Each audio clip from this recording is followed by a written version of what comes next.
Hi friends, स्वागत है आप सभी के मेरे यूट्यूब चैनल में। आज हम बिहार बोर्ड 10th 2022 के लिए अति महत्वपूर्ण सोशल साइंस के भूगोल तथा आपदा प्रबंधन की जितने भी सब्जेक्टिव क्वेश्चन बनेगा उन सभी गेस पेपर प्रश्न को हम लेकर आएंगे जो परीक्षा के लिए बहुत ही महत्वपूर्ण। और इससे आप देख लीजिएगा, अगर इस क्वेश्चन को आप एक बार देख लीजिएगा तो ये मैं गारंटी के साथ कहता हूँ कि ये क्वेश्चन एग्जाम में मिलेगा। तो पहला क्वेश्चन है, उससे पहले अगर आप हमारे यूट्यूब चैनल पर नए तो प्लीज़ चैनल को सब्सक्राइब कर लीजिएगा। तो पहला क्वेश्चन है, हार्सोनमुख वन संप्रदाय का कारण उल्लेखित करिए। इसमें कह रहा है कि कितने भूमि भौगोलिक क्षेत्र के 33.3% यानी 33% वनाच्छित होना चाहिए। अगर किसी प्रदेश की अगर भूमि 100% है तो अगर उसमें 33% अगर वन हो तो इस वर्ष 50 से 60 वर्षों में वनों की तेजी से ह्रास हुआ हो। आज नया वन लगाए उद्योगों का विकास कृषि वानिका पर बल दिया जा रहा है। यानी अगर किसी भौगोलिक क्षेत्र का 33% होना चाहिए, इस पे 50 से 60 वर्ष के तेजी से मतलब उसका जो घटते क्रम यानी उसका ह्रास हुआ हो, कटाई हुआ हो। आज वन उद्योग वहाँ पर उद्योग का विकास और कृषि वानिका बल दिया जा रहा है। यानी अगर किसी क्षेत्र पर अगर पेड़ पौधा काटा जा रहा है तो वहाँ पे क्या उद्योग और कृषि पर बल दिया जा रहा है, ये सबसे बड़ी बात है। इसका कारण है दो तीन। अगर बात करेंगे सबसे बड़ी है तो वनों के ह्रास का मूल 3 कारण है, ये तो सब जानता है। ये बढ़ती जनसंख्या, भाई साहब अभी जो यूपी बिहार का अपना तेज इतना खतरनाक चल रहा है, छक्का पर छक्का मार रहा है। तेजी से बढ़ती जनसंख्या के कारण मानव के लिए कृषि भूमि आवास उद्योग के लिए अधिक से अधिक भूमि की आवश्यकता ने वनों को कम कर दिया है। ये बात सही है। जितना अगर जनसंख्या बढ़ेगा उतना ही आपको आवास चाहिए, उतना ही आपकी भोजन चाहिए। भोजन के लिए आपको कृषि के लिए भूमि चाहिए, उद्योग चाहिए, तब ना जाके तेल मसाला जो इतना भी नए नए प्रोडक्ट बनेगा उद्योग से ही बनेगा। तो सबसे बड़ी है वहाँ पे भूमि जब तक कटाई नहीं करेगी तब तक वहाँ पे वनों की जब तक कटाई नहीं होगी तब तो क्या होगा, वहाँ पे कृषि और आवास का वहाँ विकास नहीं होगा। सेकेंड बात है वो है जलावन के लिए, और दूसरा है कई कुटीर और छोटे उद्योगों के लिए ईंधन का प्रयोग लकड़ी के रूप में किया जाता है। ये भाई बात सही है। अगर कहीं पर अगर छोटा उद्योग और कुटीर यानी अगर कपड़ा का अगर हो अगर तो वहाँ पर क्या होगा, जलावन के लिए क्या होना चाहिए, वहाँ लकड़ी का। और खाद्यान्नश्री व उद्योग और खाना बनाने के लिए भारी मात्रा से वनों की कटाई की जाती है। जनसंख्या सबसे मेन बात है, जनसंख्या जनसंख्या बढ़ेगी तो जलावन की भी मांग ज़्यादा होगी, और जलावन की मांग ज़्यादा होगी तो कुटीर और उद्योग भी ज़्यादा खुलेगी तो वहाँ पर भी क्या होगी, वन की कटाई होगी। और थर्ड है पशुचारण और अवैध कटाई। अगर बात करेंगे कि जहाँ पे अगर अवैध भी कटाई होती है बहुत जगह, कैसे होती है अवैध कटाई, अगर प्रदेश वनवासी पर सर्वप्रथम अपना अधिकार समझते हैं। अगर किसी प्रदेश वनवासी वनों पर हो तो सर्वप्रथम वहाँ का अधिकार समझ, अगर किसी क्षेत्र में अगर वन है तो वहाँ के जो जितने भी गांव का क्षेत्र रहता है वहाँ लोग ये अपना आप को इस पे कब्जाना चाहते हैं। यानी वो अपना कह सकता है हमारा सब अधिकार, वो अपना आप को समझता है। लोग अपने मवेशियों को खुलेआम चरना हेतु वनों में छोड़ देते हैं। वहाँ के जो लोग होते हैं वो देखते हैं कि हमारा अपना है बपौती, तो वहाँ पे छोड़ देते हैं, वो खाने लगता है। जिसके कारण वनों की खासकर छोटे पौधों का विनाश होता है। अगर छोटे पौधा नहीं रहेगा तो वो बड़ा पौधा तो बन नहीं पाएगा। इसीलिए वहाँ पर क्या होगा, जैसे ही कोई पशु जाएगा, बकरी हो, गाय हो, भैंस हो या गधा हो, घोड़ा हो, वहाँ जाएगा तो क्या करेगा, वहाँ पे खाएगा और खाकर वहाँ के छोटे पौधों को विनाश कर देगा। और अवैध रूप से वनों की काट कर आसपास के चौरा घरों में लकड़ी के इकट्ठा बनकर बेंच बना देते हैं, बेच देते हैं। कैसे, अगर किसी वन को काट दे, वन को काट के और इसका क्या करेगा, तख्ता बना लेगा, और तख्ता बना के क्या करेगा, इसको बनाकर चौकी कुर्सी किदन कहाँ किदन बहुत अगरम बगरम बनता है, बहुत सारी चीज़। अब सेकंड क्वेश्चन है, अगर ये क्वेश्चन आपको समझ में आ रही हो तो एक बार आप फिर पीछे बैक करके देख लीजिए, अगर नहीं तो आप कॉपी पर लिख लीजिए। अब खुद से लिखने का प्रयास कीजिए। अगर एक बार वीडियो देख ली है तो उसको खुद से रिवाइज करने की कोशिश अपने आप से करिए कि पहला कारण क्या था, सेकंड कारण क्या था। पहला कारण था अब जब बढ़ती जनसंख्या, दूसरा था जलावन के लिए, और थर्ड है पशुचारण और अवैध कटाई, ये भी है। अब सेकंड क्वेश्चन है धात्विक तथा अधात्विक खनिज का अंतर, ये बहुत ही इंपॉर्टेंट है। ये भी आया 2022 के लिए, बहुत ही, ये हर साल आने वाला क्वेश्चन है। ऐसा क्वेश्चन है जो हर साल आता है क्वेश्चन।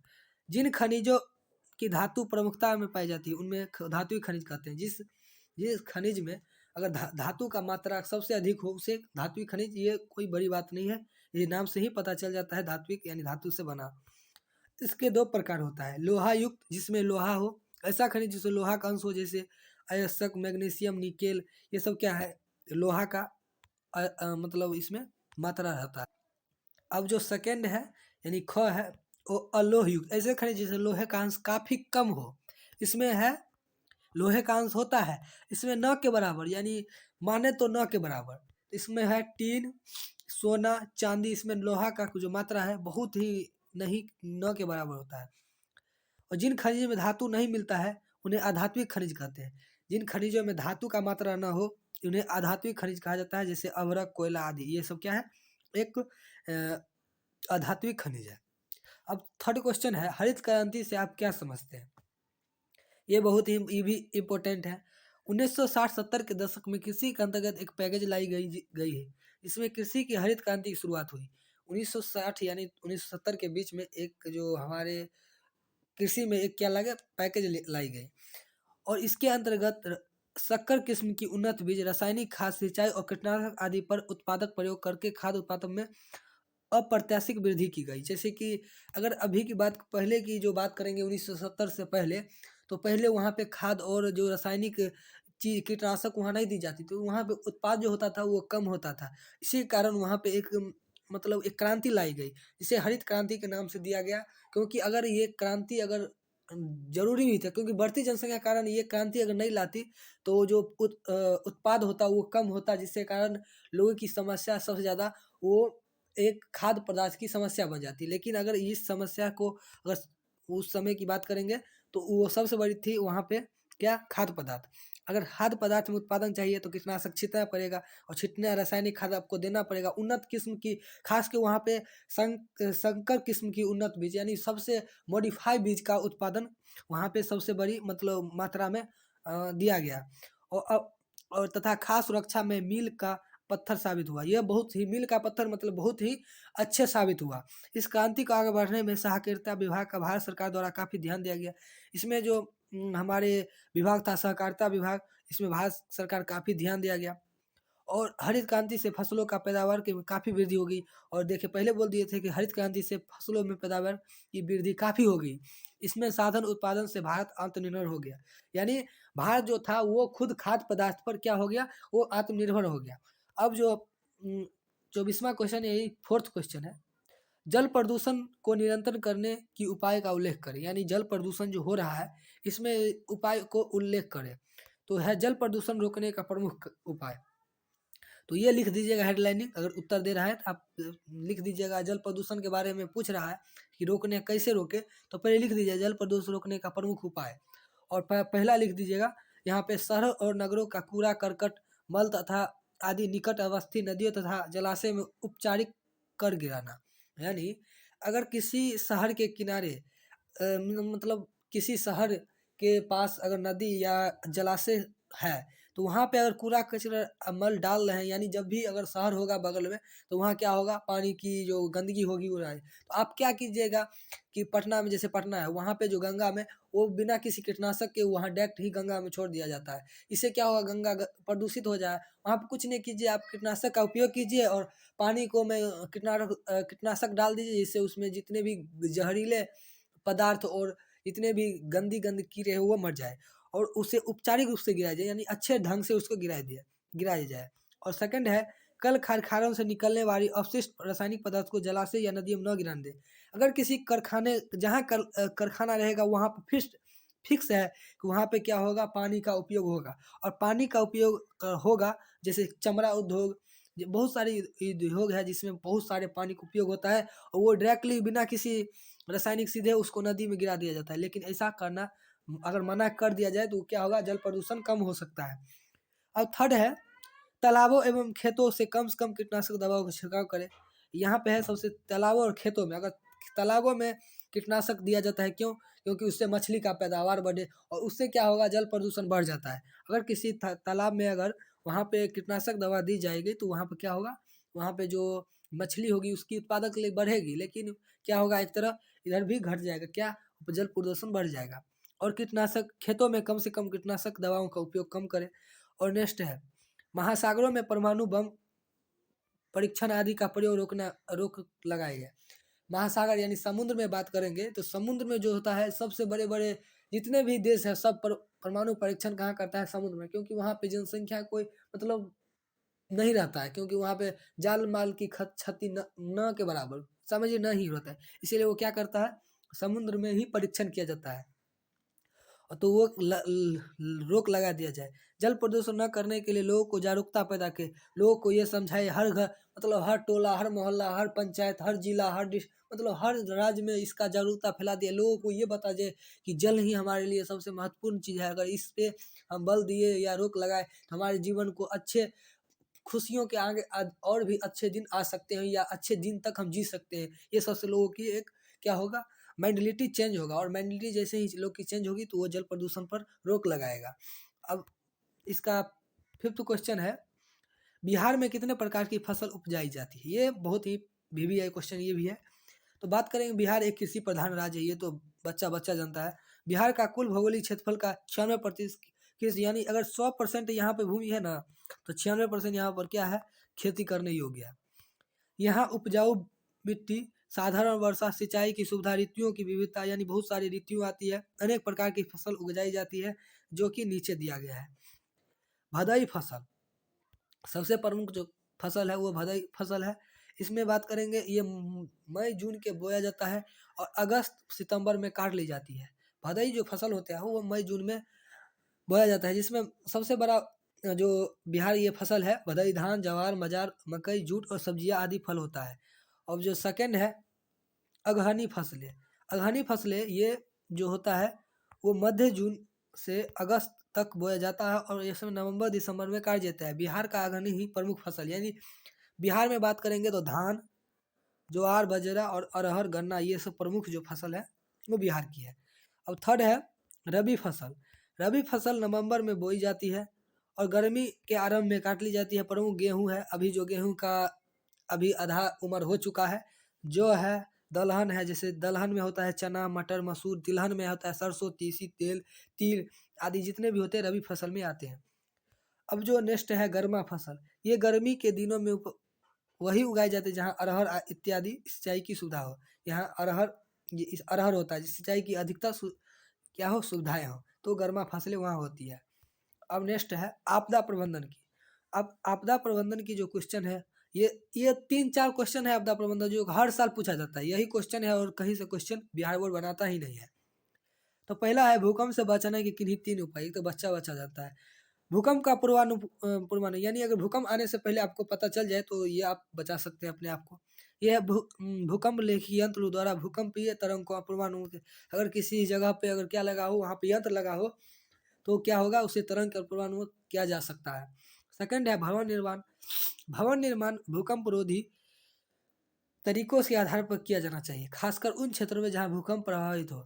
अगर किसी भवन को अगर भूकंप रोधी तरीके से बनाया जाए, यानी अगर किसी भवन को अगर मजबूत से, जिससे कि क्या होगा, वहाँ पे भूकंप का जो झटका है वो महसूस ना हो, तो ये खास कर उन जगह जहाँ पर भूकंप की सबसे ज़्यादा क्या हो, प्रभावित हो। बात करेंगे दक्षिण भारत की, तो ये दक्षिण भारत है। दक्षिण भारत में भूकंप न के बराबर, यहाँ के लोग की पता नहीं चलता भूकंप आता है।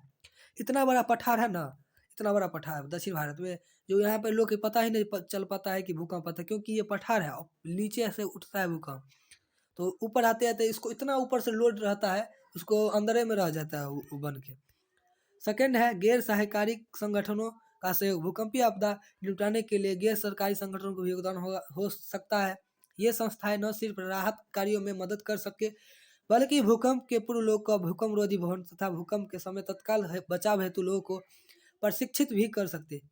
अगर बात करेंगे कि अगर किसी गांव में स्कूल है, अगर उस गांव के स्कूल के मास्टर को ये बता दिया जाए कि आप करिएगा, अगर किसी गांव में स्कूल है तो उसके मास्टर यानी उसके टीचर को ये शिक्षित दिया जाए भूकंप के बारे में कि आप लोगों और बच्चे को ये जागरूकता दीजिए कि जब वो भूकंप आए तो किस तरह से बच जाए, और लोगों को ये बताइए कि आप घर बना रहे हैं, या गांव के मुखिया को ये बताइए कि अपने घर नए घर जो बन रहा है उस पर लोगों को आप बताइए कि आप भूकंप रोधी घर बनाइए, जिससे क्या होगा, भूकंप आएगा तो आप अपनी बच्चे और जान माल को खतरा से बच सकते हैं। अब सेकंड क्वेश्चन जो हमारा है, सामान्य संचार व्यवस्था के बाधित होने के कारण और सापेक्ष लिखिए, यानी संचार के बाधित का कारण। जो अभी जो बहुत सारे संचार, यानी संचार मतलब कि जो एक जगह से दूसरे चीज़ को पहुंचाए, जैसे इंटरनेट, बिजली, ये सब क्या है, संचार है। और संचार में क्या है, सबसे बड़ा कारण है व्यवस्था बाधित होने का कारण केबल, यानी अगर नेटवर्क का सबसे बड़ा है केबल। अगर यहाँ पे अगर बता दें कि अगर केबल में क्या होता है, टोटल इंटरनल रिफ्लेक्शन होता है, तो केबल का टूट जाना, बिजली आपूर्ति का बाधित होना। अगर बात करेंगे मोबाइल आपके पास है, बिजली ही ना आए तो क्या होगा, मोबाइल नहीं चला सकते, नेट नहीं चला सकते। बात करेंगे संचार भवनों के ध्वस्त होने का, संचार यंत्रों का ग्रसित होना। अगर किसी भवन ही ग्रस्त हो जाए तो आपका मोबाइल में टावर कैसे आएगा। नेक्स्ट है ट्रांसमिशन टावर का क्षतिग्रस्त हो जाना। अगर किसी ट्रांसमिशन टावर यानी टावर का क्षतिग्रस्त हो जाए तो आपका क्या संचार आएगा, नहीं आएगा। अब नेक्स्ट क्वेश्चन है, आग लगने की स्थिति में क्या प्रबंधन की जा सकती है। अगर बात की जाए कि आपके एरिया में आग लग जाए, बता रहे इसके बारे में आप लिखिए, किस तरह से स्थिति को कम किया जाता है। आग लगने की स्थिति में प्रबंध यानी उसको कम, मतलब उसे रोका जा सकता है। आग में फंसे हुए लोगों को बाहर निकालना चाहिए। तो ये तो सब बात जानता है, अगर वहाँ पे आदमी मर जाएगा तो आग बचाने का कोई फायदे क्या हुआ। नेक्स्ट है, घायल को तत्काल प्राथमिक उपचार देकर अस्पताल पहुँचाना। प्राथमिक उपचार पर ठंडा पानी डालना और बर्फ से सहलाना और बर्नोल जैसी प्राथमिक औषधि का उपयोग करके उसे जलन की राहत की जा सकती है। बात करेंगे अगर किसी आदमी को घायल हो चुका है, वो अगर झुलस चुका है आग में, तो सबसे पहले तो सबसे प्रथम चीज़ है उसे अस्पताल पहुंचाइए। अगर अस्पताल दूरी है तो बीच में अगर एम्बुलेंस में आप हैं तो सबसे वहाँ ठंडा पानी डालिए, बर्फ से सहलाइए। और बर्नौली एक प्रकार का होता है औषधि, जो आप उसे जले स्थान पर लगा दीजिए। और सेकंड बात है, थर्ड है, आग का फैलाव रोके। अगर जो जल चुका है उसको तो आप कुछ कर नहीं पाइएगा। बात करेंगे अगर जो नहीं फैलना चाहिए, क्या आग फैलेगा उतना भी जान माल का खतरा बढ़ेगा। अब है अग्निशमन तंत्र को बुलाना। अगर आग लग गया है तो वहाँ जल्द ही अग्निशमन तंत्र को बुला दीजिए, फोन करिए, आ जाएगा। और सेकंड है, फिफ्थ है, यदि आग के कारण विद्युत सर्किट है तो सबसे पहले बिजली लाइन को काटना। अगर आप जहाँ कहीं पर आग लग गया है तो आप जल्द ही बिजली विभाग को फ़ोन कीजिए, वहाँ से बिजली लाइन को काट दीजिए। नेक्स्ट है, सिक्स्थ है, आग के समय यदि कोई व्यक्ति छत के ऊपर फंस गया है तो उसी बाहर से सीढ़ी लगाकर उतारने का कार्य, या फिर हेलमेट या अग्नि प्रतिरोध जैकेट पहनकर उसके बाहर निकालने का कार्य करना है। अगर किसी छत में आग, जैसे कोई बिल्डिंग में आग लग गया, उसके अगर फोर्थ जो महल है यानी फोर्थ फ्लोर है, उस पर कोई व्यक्ति फंसा हुआ है तो सबसे बड़ी बात है वहाँ पे सीढ़ी लगा के उतारिए, या हेलमेट और एक होता है प्रतिरोधी जैकेट, उसमें क्या होगा, पहन लीजिएगा तो उसमें आग का असर नहीं पड़ेगा। तो ये हो जाएगा। नेक्स्ट है, आपदा कितने प्रकार होता है। प्राकृतिक आपदा जो भगवान देता है, मानव जीता जो राक्षस दानव जो देता है, हम लोग खुद में बहुत लोगों में दानव भी होता है। प्राकृतिक में होता है भूकंप, सुनामी, बाढ़, सूखा, आंधी, चक्रवात, बादल का फटना आदि प्राकृतिक आपदा, ये तो बच्चा जानता है। नेक्स्ट है मानव ज्योति, ये बारी साहब पाकिस्तान काम करता है। इसमें है आतंकवाद, लूटपाट, आग लगी, युद्ध, धार्मिक, जातियां, दंगे आदि मानव को जनित आपदा कहता है। अगर कहीं पर आतंकी आ गया, वहाँ हल्ला हो गया, आतंकवादी पाकिस्तान के जो आतंकी है बम फोड़ दिया, हो गया भड़क गया चालू, वहाँ पर क्या होगा, आपदा आ गया, पूरे एरिया में इतना लोग भागेगा, इधर बम फूटेगा, किधर बम फूटेगा, सब भागने लगेगा। क्या होगा, इससे आदमी को दब के, जितना बम नहीं फूटेगा उससे ज़्यादा आदमी दब के मर जाएगा। लूटपाट, कहीं लूटपाट हो गया है, पता लगा कि गुंडा आ गया है तो सब भागने लगेगा। आग लग गई, यानी कोई आग लगा दी गई, क्या होगा, कोई जाए किसी घर में आग लगा दी, क्या होगा, वहाँ पर क्या होगा, बहुत बड़ा भगदड़ हो जाएगा, युद्ध हो जाएगा। धार्मिक युद्ध कौन करता है, हमारे ही चाचा जी जो हैं, क्या नाम है उनका, इमरान खान, वही लड़ने के लिए तैयार होते हैं। और धार्मिक और जातीय दंगे, अभी तो भारत में तो नेताओं का सबसे बड़ा हथियार है धार्मिक और जातीय दंगों का, मानव आपदा को बढ़ा दिया जाता है। अब नेक्स्ट क्वेश्चन है, इतना ही क्वेश्चन था। उम्मीद करते हैं आपको वीडियो पसंद आई है। प्लीज़ चैनल को सब्सक्राइब कर दीजिए, इतना मेहनत 20 मिनट को वीडियो बनाने में लगा है, प्लीज़ चैनल को सब्सक्राइब कर लीजिएगा। अगर आप ऑब्जेक्टिव क्वेश्चन सोशल साइंस का देखना चाहते हैं तो आप प्ले लिस्ट में जाकर देख सकते हैं, वो वीडियो के डिस्क्रिप्शन बॉक्स में डाल देंगे। तो उम्मीद करते हैं आपको वीडियो पसंद आई, मिलेंगे नेक्स्ट वीडियो में, तब तक के लिए जय हिंद।